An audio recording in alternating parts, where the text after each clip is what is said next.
खुलुमबाय गासै नागिरि नोंथांमोनखौ आंनि चेनेलाव गिबियैनो बरायग्रोनानै लाग्रोनाय थाबाय। दिनै आं नोंथांमोननिसिम माखासे रादाब लाना फैदों। गिबि रादाबावनो दङ दिनै समबारखालि आसामनि मुंदांखा फरायसंगिरि, थुनलाइ सिबियारि आरो समाज सिबियारि डक्टर हिरेन गहाइखौ 2024 मायथाइनि फराग कुमार दास जर्नलिज्म बान्थानि थाखाय सायख'नाय जादों। फराग कुमार दास जर्नलिज्म बान्थाखौ गिनो रोङि खौरांगिरि फराग कुमार दासनि सन्मानाव गायसननाय जादोंमोन, जाय सैथोनि थाखाय जुजिनानै गावनि जिउखौ खोमानांदोंमोन। बिथाङा बे बान्थाखौ बै खौरांगिरिफोरनो होनाय जायो जाय सैथोखौ दिन्थिनो आरो बेखौ रायजोआरि ओनसोलाव लाबोनो थाखाय मेंनो रोङि खामानि मावो। बैसोरनो होनाय जायो बिसोरखौ थुलुंगाखांहोनो थाखाय। नैथियाव दङ भारतआ इराननि चाबहार जाहाज गाथोनखौ जौगासारहोनो आरो सालायनो थाखाय समबाराव इरानजों 10 बोसोरनि रादाय खालायदों। नरेन्द्र मदि दैदेननाय सोरखारा एबा भारतनि रुंमा गाथोन जाहाज आरो दै लामा बिफाननि रायजो मन्थ्रि सर्बानन्द सनवालआ गोरोबथायाव सागान होखांनायनि उनाव तेहरानाव बुंदोंमोन दि बे सोमोन्दोआ गासै ओनसोलाव फालांगि आरो गोख्रों जगायनाय फारि थाद'नायनि थाखाय गोदान लामाफोरखौ खुलिबाय आरो जाय मोनसे सोलोगोनां गेजेर सानजायारि हादोरजों सोमोन्दोखौ गोख्रों खालामगोन होननानै बिथाङा खौरांगिरिफोरनि सिगाङाव फोरमायथिदों। थामथियाव दङ लकसभा बिसायख'थिनि ब्रैथि खोन्दोनि थाखाय दिनै 13 मे खालारखालि मोनगु रायजो आरो मोनसे जथाय हायुं आवथानि 96 लकसभा मासिफोराव भट होनाय जादोंमोन। ब्रैथियाव दङ जोंहा एपिएससिनि आन्दाराव मोननैसो साख्रि ओंखारनानै दङ दासान्दि। गिबियावनो दङ junior engineer under joint cadet of PWRD and public works डिपार्टमेन्टआवहाय। बिनि लास्ट डेटआ जाहैदों 5 जुन 2024 खालारखालि। सेकेन्डआव दङ रिसार्च एसिस्टेन्ट आन्डार फाइनान्स डिपार्टमेन्ट। बिनि लास्ट डेटआ जाहैबाय 29 मे खालारखालि। बिनि माखासे सिलेबासखौ एपिएससिनि आन्दारावनो हगारनाय जाबाय। नोंथांमोना एपिएससिनि वेबसाइटआव थांनानै बेफोरनि माखासे सोमोन्दैफोरखौ मोजाङैनो नायबिजिरहैनो हागोन। बाथियाव दङ सोनाब बेंगलाव ब्रैथि खोलोबनि बिसायख'थिनि समाव बमा गाग्लोबनायाव सासेनि जिउ खहा जादों।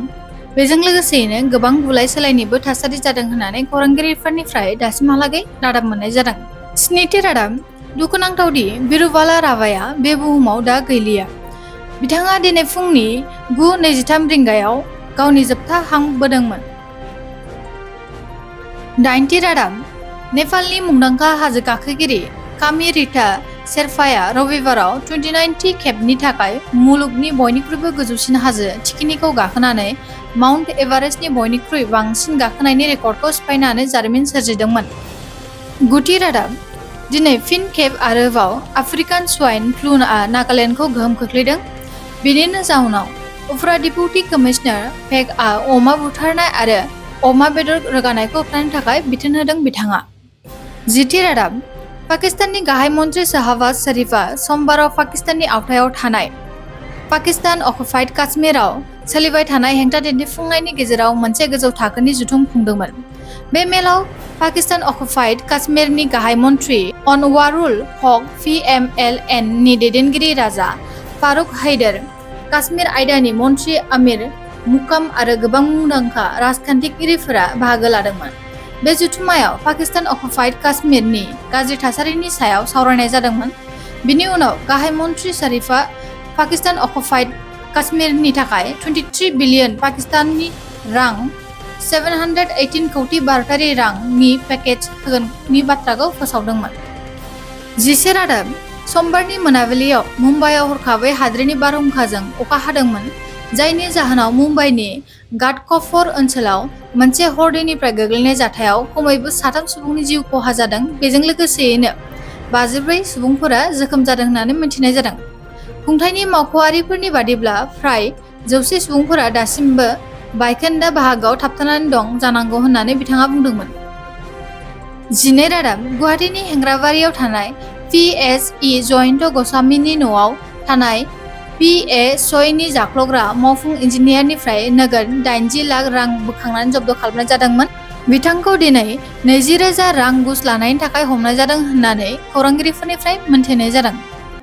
13 रादाब अरुणाचल प्रदेशनि हिलां याजिकखौ फैबाय थानाय 50-60 Asian body building and physique sports championship आरो 15th WBPF बुहुमनां बडी बिल्डिं आरो फिजिक्स स्पर्ट्स चेम्पियनशिपआव भारतनि जानानै गेलेनो थाखाय सायख'दों बिथांखौ। दिनैनि रादाबा बेखिनिसिमानोसैमोन।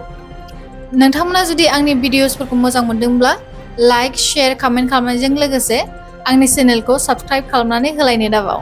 स' गोजोनथोंसै बयनिसिमबो।